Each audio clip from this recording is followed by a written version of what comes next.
அதை சொல்லட்டுமா? புதையல். திருவெண்ணை நல்லூரில் பேராசைக்காரன் ஒருவன் வாழ்ந்து வந்தான். அவன் எந்த பொருளை பார்த்தாலும் அதைத்தான் அடைய வேண்டும் என நினைப்பான். எனவே நாளடைவில் பார்த்தசாரதி என்று அவருடைய பெயரை மறந்து போய் பேராசைக்காரன் ஆயிற்று. ஒரு நாள் வெளியூருக்கு வியாபார நிமித்தமாக வண்டியில் சரக்குகளை ஏற்றி கொண்டு சென்றான். வியாபாரம் முடிந்து காட்டு வழியாக வந்து கொண்டிருந்தான். தண்ணீர் வேட்கை கொண்ட அவன் கண்களுக்கு கிணறு ஒன்று தெரிந்தது. வண்டியை விட்டு இறங்கிய அவன் அந்த கிணற்றருகே சென்றான். ஒரு பாத்திரத்தில் கயிற்றை கட்டி அதை கிணற்றுக்குள் விட்டு தண்ணீர் எடுக்க தொடங்கி. பயங்கரமான குரல் கேட்டது. அஞ்சு நடுங்கிய அவன் கிணற்றுக்குள் எட்டி பார்த்தான். உள்ளே யாரும் இருப்பதாக தெரியவில்லை. நடுங்கும் குரலில், ஐயா, நான் ஒரு ஏழை, தண்ணீர் குடிப்பதற்காக இங்கு வந்தேன். நீங்கள் யார் என்று கேட்டான். விரும்பியதையெல்லாம் கொடுக்கும் வந்திருக்கிறது இது. இதை பாதுகாக்கும் போதும் நான் யார் கண்ணுக்கும் நான் தெரிய மாட்டேன் என்றது அந்த குரல். மந்திர கிணறா? விரும்பியதை எல்லாம் தருமா என்று வியப்புடன் கேட்டான் அவன். உன்னிடம் பொற்காசுகள் உள்ளதா? ஒரு பொற்காசு இந்த கிணற்றுக்குள் போடு. உன் விருப்பம் எதுவானாலும் கேள், உடனே அது நிறைவேறும். நன்றாக நினைவு வைத்துக் கொள். 2 முறைதான் இந்த கிணறு உன் எண்ணத்தை நிறைவேற்றும் என்றது அந்த குரல். என்னதான் நடக்கிறது பார்ப்போமே என்ற எண்ணத்தில் ஒரு பொற்காசை கிணற்றுக்குள் போட்டான்.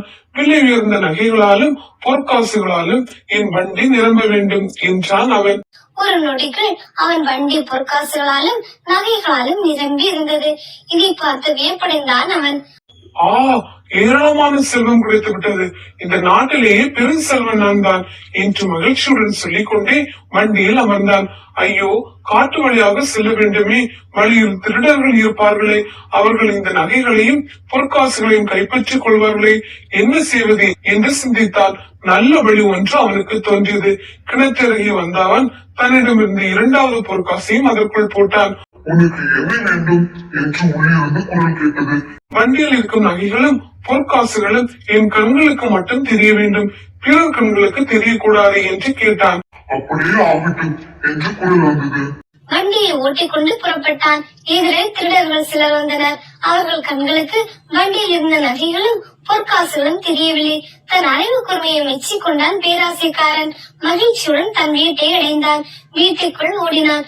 இனி நாமோ நம் பரம்பரையோ வறுமையில் வாழ வேண்டாம், அரசனை போல செல்வ செழிப்புடன் வாழலாம். வண்டியில் விலை உயர்ந்த பொருட்கள் என்னென்ன கொண்டு வந்துள்ளேன் பாரு என்று மகிழ்ச்சியுடன் சொன்னான். வண்டி காலியாக இருப்பதை பார்த்து அவன் மனைவி திகைத்தாள். என்னங்க, வண்டியில் விலை உயர்ந்த பொருட்கள் இருப்பதாக சொன்னீர்கள், எந்த பொருளும் இல்லையே என்றாள். அவன் கண்களுக்கு வண்டியில் ஏராளமான பொற்காசுகள் நகைகளும் இருப்பதும் தெரிந்தது. மனைவியை பார்த்து, வண்டியை நன்றாக பார் என்றான். நன்றாக பார்த்து விட்டுதான் சொல்கிறேன் என்றாள். அப்பொழுதுதான் அவனுக்கு தான் கேட்ட 2ஆம் வரம் எவ்வளவு தவறானது என்று புரிந்தது. தன் மனைவியிடம் நடந்ததை கூறினான். கிடைத்த விலை மதிப்பற்ற பொருட்களை பயன்படுத்த முடியாத நிலையை எண்ணி வருத்தமடைந்த அவன் வண்டியை ஓட்டிக்கொண்டு மீண்டும் காட்டிற்கு சென்றான். அந்த இடத்தில் மந்திர கிணறும் இல்லை, ஒன்றும் இல்லை. பைத்தியம் பிடித்தவனை போல் வண்டியை எட்டி உதித்தான். அதில் இருந்த நகைகளும் பொருட்களும் கீழே கொட்டி சிதறின. என்ன பிரயோஜனம்? அவை இவன் கண்களுக்கு மட்டுமே தெரிந்தன. தன்னுடைய பேராசை குணத்திற்கு கிடைத்த பரிசு என நினைத்து மிகவும் வருந்தினான்.